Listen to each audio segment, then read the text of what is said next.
So the bottom bracket is tacked for the main tubes, and now I'm going to do the chainstay sockets. Spark them torches. We're hanging with Mr. Chapman at Chapman Cycles. Here's Brian. My name is Brian Chapman, and I make bicycles. Can you show us around your shop? Yes, I can. It's a small shop. It's very small, actually. So there are 3 people standing in the shop right now, and we're almost maxed out. So it's 16 feet by 20 feet, and this would be the machine shop portion with the lathe and the milling machine, but I am not a machinist. And then you got the wood stove and the messy section over here with some polishing and grinding and a sandblaster.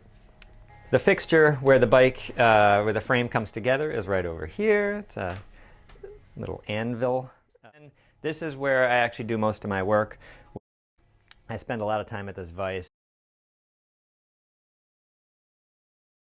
And the bikes, they have to hang from them somewhere, so they're usually on the ceiling or on the wall. And this is where my alignment table where the frames get all straightened if they don't come out straight off the fixture, and most of the time they do. And the office area is over here.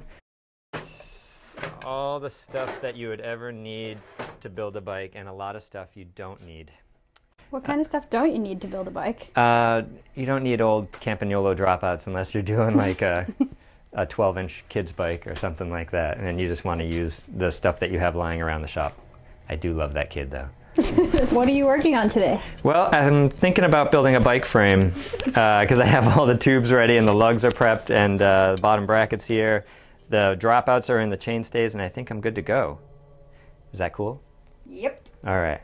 When I first get the lugs, they look like this. They're all kind of rusty and gross, and they're rusty and gross. And so what I'll do is I will de-rustify them, and then I will maybe put a little design or something in them, and then I put a little bit of brass there to change the curvature. So when there is paint on this thing, it'll have this beautiful kind of flowing look to it, but it'll still have the lug edge. So what I'm going to do right now is I'm going to flux these guys up. And so I'll start with the bottom bracket, because what I do is I put the flux in here, and I am generous with my fluxing.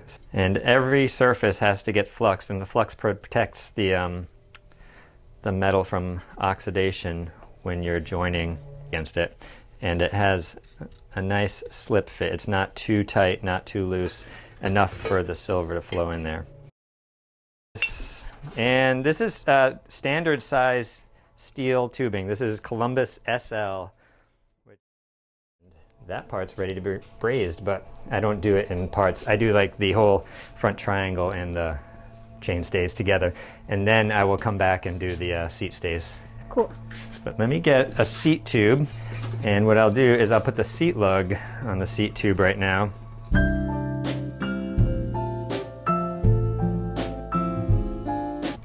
Seat lug is on.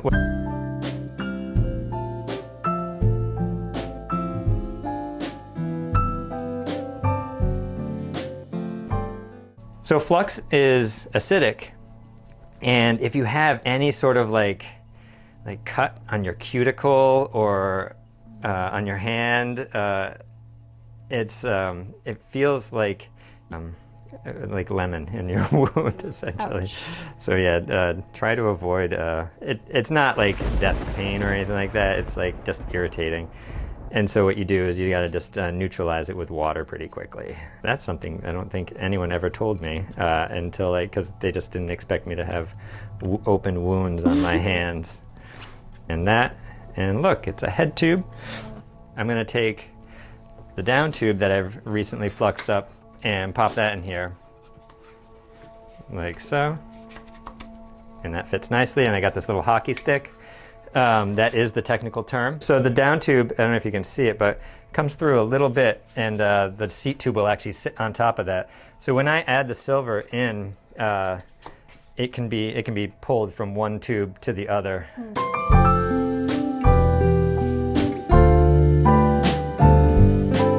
Okay. Bottom bracket diameter is about 40 millimeters, and this is a 56 centimeter frame. So I want it to be 54, and I know that's where the vent hole is, so that's crucial. The head tube length is also very important.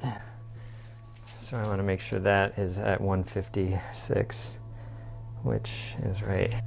So yeah, you can see I'm adding the flux around the outside here and on the top too. And there's a certain operation that I do. I kind of just, well, now I'm just double checking things, making sure the jig is tight, because, and nothing moved. That's like the worst, is when you're building a bike and then like just things get, things don't come out perfect. So I want to make sure that, you know, it's like all the planning ahead, like all the preparation on this lug and all the preparation and the design, and then to have something go wrong now would be a bummer. So it's always good to to measure twice and braze once. And now I'm good to go. Ready? Yep. All right, let me get a torch. Great. Woo! So the amount of silver that I have right here is not a ton. It's just enough for tacking. And you'll see the flux heats up and it turns like this kind of white, chalky color. And then it turns almost gooey. I don't normally talk while brazing. This is new. You're doing a great job. Thanks. And so I was saying before, is this is getting, the lug is actually heating up because I'm putting the torch directly on it. And the silver flows towards the heat. And so you just want to make sure that it doesn't get too hot. It's already ready to flow on that, but I want the head tube to be warm now. And this is just a tack. So I'm going to put some silver right here and pull it down because gravity is going to help me. So I'm going to just drop this here, and that's on there now. And then I'm going to pull it down. You'll see it contact the lug. And then I just kind of heat underneath here, and then just pull it under. You can see it already started to come out the bottom. And I'm going to do the same on the top here. And that's just to hold the lug in place. Put a little more. And then it's already flowed underneath. I don't know if you can see right there. And so I'm going to leave that because that's all that needs. And then I'm going to do the front part. I'm going to do the down tube lug here first. And this is, I'm going to try to get full penetration here with going from the head tube, yeah, it giggles. And then because of the delicate point on the lug, I will keep this on here to get, well, just to make sure that nothing roams around.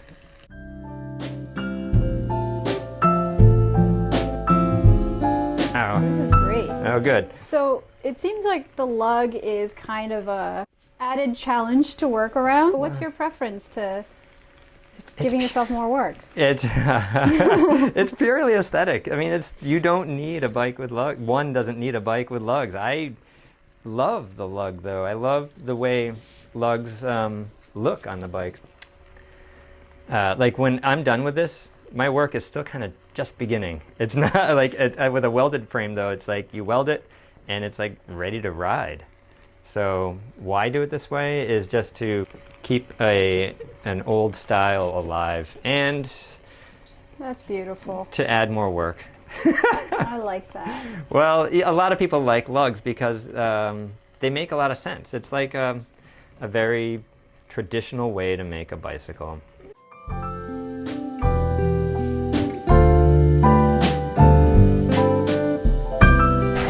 So the bottom bracket is tacked for the main tubes. And now I'm going to do the chainstay sockets. So I'm going to push this up.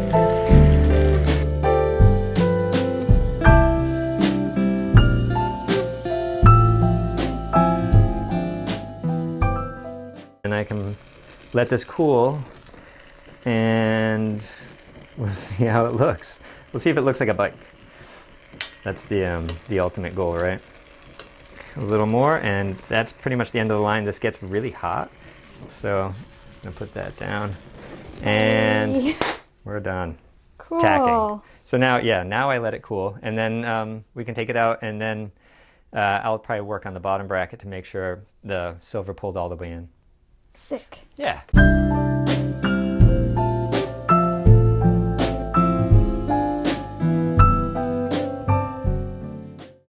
I got a semblance of a bike, and now I'm going to do the bottom bracket because I don't want to, I already spent some time heating it up, so I'm going to continue pulling the silver inside to there until I can see it. And I'm going to do that in the park stand over here.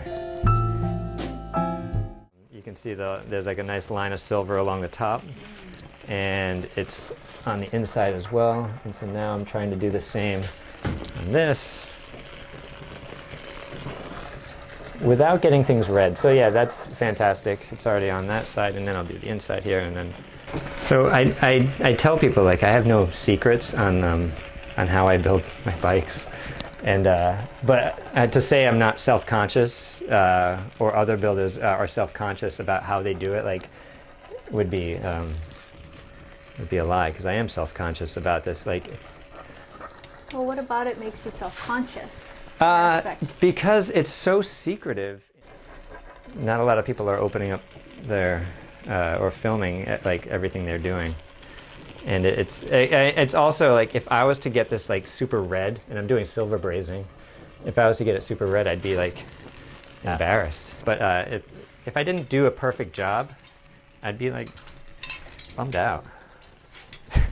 It's funny that you talk about being self-conscious about what you do, and like this idea of perfection. Because my idea of you is like, you've already reached it. So you've already reached the perfection state. Oh, that's funny. No way. It's funny. People go through it. I'm happy that you think that, but I'm not. I don't know. There's so many builders out there who do work that is so much better than mine, and I could just start rattling off names right now. But yeah, go ahead.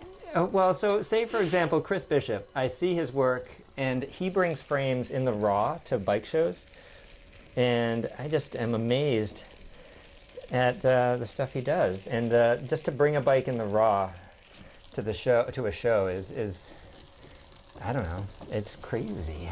So Megan Dean had a bike in the raw at the latest Philly Bike Expo, and it's just like, it's so revealing, and it was awesome. It was this full suspension mountain bike, so I was really impressed. I don't know if you saw that. I did. And I was just like, it's just, I mean, you garner a lot of respect for people who do that, who can just bring a raw bike. Some people like think that I'm like, when I'm on Instagram, that I'm doing it like to teach, and I'm not. I'm just showing the person whose bike I'm building that it's coming together, and that I'm actually doing work, and I'm not just like sitting around doing nothing. So, and